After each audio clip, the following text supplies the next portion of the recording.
پیارے بچوں، آج تو ٹاپک ہے Taylor's principles of scientific mind management. Taylor یہ کون تھا؟ پہلے اس کے متعلق، کیونکہ تمام کورسز میں اس کے پرنسپلز پڑھائے جاتے ہیں، جو بھی کامرس کے کورسز ہیں اس کی پڑھائی پہلے تو یہ پتہ چلنا یہ تھا کون۔ ایف ڈبلیو ٹیلر یہ پیدا ہوا 1856 میں اور 1915 میں فوت ہو گیا۔ یہ ایک امریکن میکینیکل انجینئر تھا، اور اس کا جو یقین کیا تھا، وہ بلیوڈ کس میں یقین کرتا تھا؟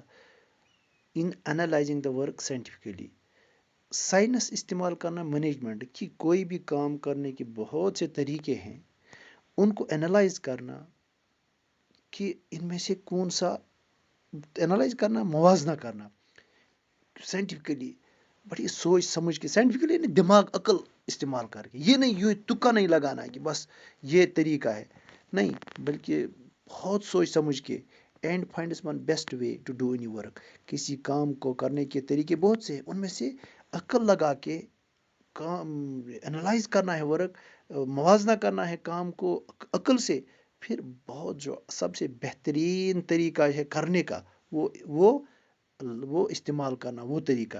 تو یہ لباب ہے ٹیلر کا، کہ وہ کہتا ہے اس کام کو جو بھی کام ہوگا آرگنائزیشن کا، اس کو ایسے ہی اپنی پرسنل ایکسپیرینس کی بنیاد پر یا کوئی پرانی طریقے کے مطابق نہیں کر لو، بلکہ اس کام کے کرنے کے طریقے کو انالائز کر لو، ان کو موازنہ کر لو سائنٹیفکلی، یعنی سائنٹیفکلی نہیں، عقل استعمال کر کے، یہ نہیں جو میں نے پہلے بولا، اور پھر ان میں سے ایک ہی بیسٹ طریقہ اختیار کرنا۔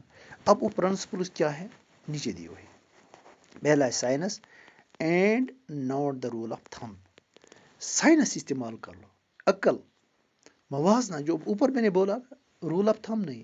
رول آف تھم کیا ہوگا؟ یہ پرانے زمانے سے رول چلا، اس لیے یہ ہم ختم نہیں کریں گے۔ اچھا، یہ نہیں کہنا، بلکہ وہاں کوئی رول آف تھم نہیں ہے، اکارڈنگ سچویشن جو ہے نا، وہ چینج وہاں ہوتے ہیں، وہ میتھڈز بھی، اس لیے وچ امپلائز، اس میں کیا آتا ہے؟ Which implies developing one standard method through work and work study. Work study مطلب اس کو جو کام ہوگا اسٹڈی کرنا، کیسے یہ ہو جائے گا۔ فار ایگزامپل میں آپ کو مثال کے لیے مثال دوں گا، ورک اسٹڈی کیا ہو گیا؟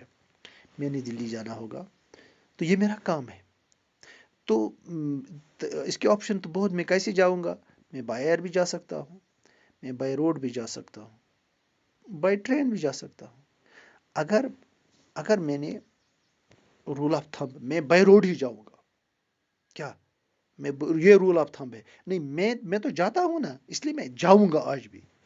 تو یہ سوچے بغیر، آج موسم کیا ہے، روڈ بند ہوتا ہے، مثال کہ میں نکل گیا، رامبن پہنچ گیا، وہاں روڈ بند ہے، 10 دن وہاں رہا، تو یہ کیوں ہو گیا مجھے؟ اور میں وقت پر پہنچ، میرا کام بھی نہیں ہو گیا، میں نے دلی میں 2 دن کے بعد کام تھا، 3 دن کے بعد کام تھا، تو وہ ہوا نہیں، کیوں؟ میں وقت پر پہنچا ہی نہیں۔ وقت پر کیوں نہیں پہنچا؟ میں نے رول آف تھمب استعمال کیا، میں تو صرف بس میں جاتا ہوں، میں اس کے بغیر کہیں نہیں جاؤں گا۔ ایسے ہی آرگنائزیشن میں کوئی رول آف تھم نہیں ہے کہ ایک ہی یہ طریقہ اختیار کرنا ہے، بھائی وہ نہیں، which implies developing one standard method through work study, work کو اسٹڈی کرنا، مطالعہ کرنا پڑے گا کہ ہم نے یہ کام کیسے کرنا چاہیے، کون سا طریقہ اختیار کرنا کام چاہیے، بہت سے طریقے ہیں، پھر ان میں سے ایک اسٹینڈرڈ میتھڈ اختیار کرنا ہے، unifying the best practices globally, جو پوری دنیا میں جو طریقے اختیار کیے جا رہے ہیں کسی کام کے کرنے کے، ان کو اختیار کرنا، which would result in optimum resource utilisation. اس سے کیا ہو جائے گا؟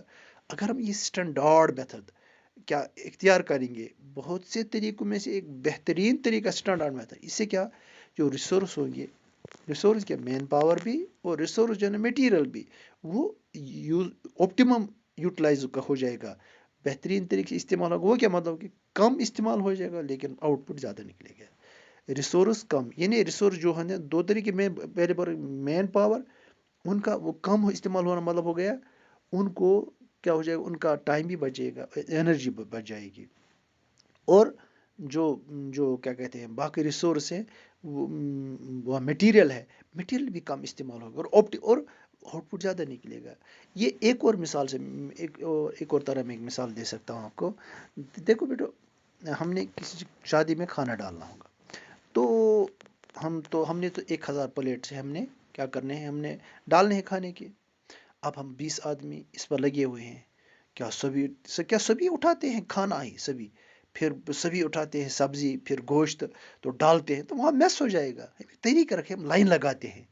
20 آدمی پلیٹوں کے ایک دوسرے کو دیتا ہے، ہاتھوں ہاتھ میں ایسے پہنچتا ہے، تو لاسٹ والا 1-2 آدمی ڈالنے کے لیے رکھ سکتے ہیں. ایسے ہی یہ ہو گیا طریقہ، یہ بیسٹ میتھڈ ہم نے اختیار کیا.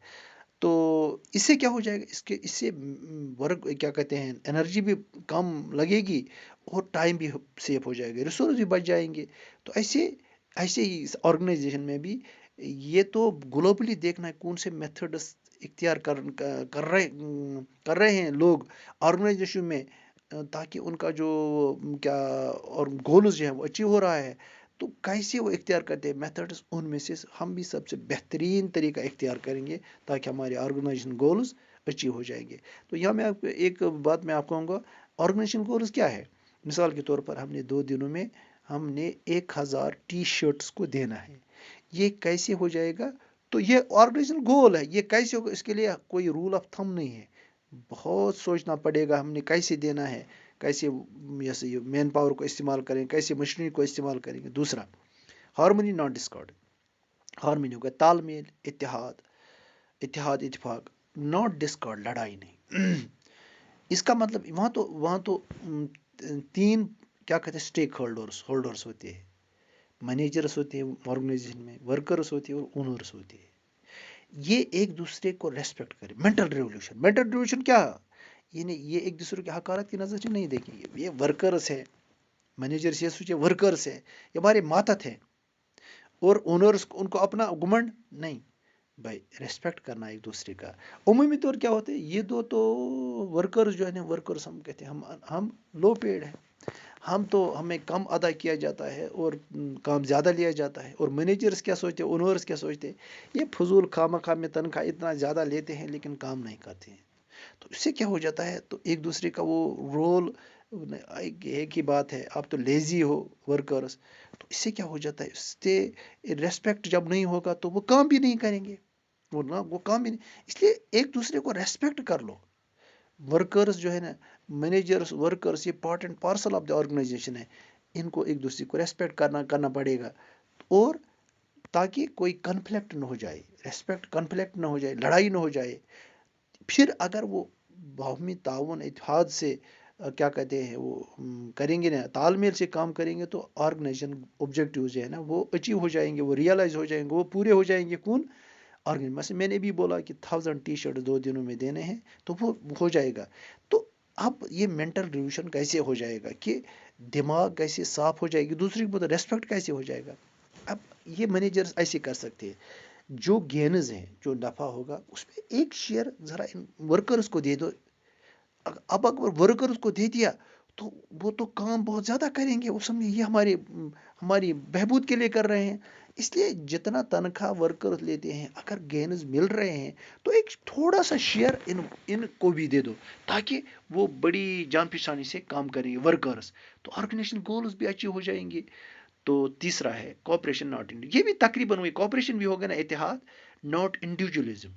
یعنی انڈیویجولی جو ورکرز کو ایک طرف رکھے، کوئی جو مینیجر وہ اپنا وہ فیصلہ نہ کرے، بلکہ وہ ان کو تو مشورے میں لے کیا، تاکہ جب مشورے میں ان کو لے لیں گے تو کیا ممکن ہے وہ کنسٹرکٹیو سجیشن دے دیں گے، وہ بہترین سجیشن دیں گی، وہ مشورہ بہترین دے گی. اگر وہ مشورہ اڈاپٹ کیا جائے گا، اس سے تو آرگنائزیشن گولز کو، آرگنائزیشن کو بھی فائدہ ہوگا، مینجمنٹ کو بھی فائدہ ہوگا، ورکرز کو بھی فائدہ ہوگا. تو اس طریقے سے انہیں انڈیویجولی کوئی فیصلہ مینجمنٹ نہ لے بلکہ ورکرز کو ان کو ڈیسیجن میکنگ میں انوالو کرے. وہ آپ کو سمجھ میں آ جائے گا. مثال کے طور پر 2 آپشن ہیں. آج مثال کے طور پر سمجھو، آج منگلوار ہے، تو میں آپ سے کہتا ہوں بیٹو کل تیار ہو جاؤ، میں آپ سے کلاس ٹیسٹ لے لوں گا. تو ایک ہوگا یہ. دوسرا ہے کہ میں آپ سے پوچھوں